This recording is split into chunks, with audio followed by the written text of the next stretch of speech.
News 28 मराठीमध्ये आपले स्वागत आहे। आजच्या मोठ्या बातम्यांबद्दल बोलूया। ॲग्रोस्टारचे रणधीर कांदा बियाण्यात भेसळ, शेतकऱ्यांचे लाखोचे नुकसान। वैजापूर तालुक्यातील बळेगाव येथील श्री अनिल सूर्यवंशी, श्री गणेश सूर्यवंशी, श्री वाल्मिक सूर्यवंशी, मनोली येथील श्री दीपक सामरूत, अलापूरवाडी येथील चेतन राऊत, मनूर येथील अर्जुन जाधव या शेतकऱ्यांनी ॲग्रोस्टारचे रणधीर हे कांदा बियाण्याची लागवड केलेली आहे।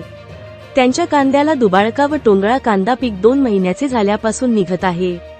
कंपनीला वारंवार फोन वगैरे करून किंवा प्रतिनिधीशी संपर्क केला असता त्यांनी फक्त उडवाउडवीची उत्तरे दिली। टोंगळा व दुबळका ह्या कांद्याला बाजारात मागणी कमी असून त्याचे बाजार मूल्य पण कमी असते, त्यामुळे शेतकऱ्यांचा झालेला खर्च सुद्धा कांदा या पिकातून निघत नाही। सर्व शेतकऱ्यांनी एकच मागणी केली की आम्हाला कंपनीने लवकरात लवकर नुकसान भरपाई द्यावी। इंडिया न्यूज 28 वैजापूर तालुका प्रतिनिधी अनिल सूर्यवंशीची रिपोर्ट। नमस्कार, मी अनिल शांताराम सूर्यवंशी, मुक्काम पोस्ट बळेगाव, तालुका वैजापूर, जिल्हा छत्रपती संभाजीनगर। मी ॲग्रोस्टारचा रणधीर हा 1 एकर कांदा लावलेला आहे। त्याला जवळपास 80 ते 90 हजार रुपये लागवडीला खर्च आला। तो कांदा लावल्यानंतर 2 महिन्यानंतर त्याला टोंगळा आणि दुबळका निघत आहे।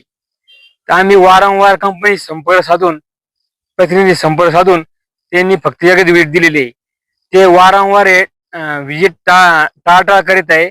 आमच्या जो नुकसान झालेले ते नुकसान भरपाई त्याने लवकरात लवकर त्याने द्यावी अशी मी विनंती करीत आहे प्रशासनाला। धन्यवाद।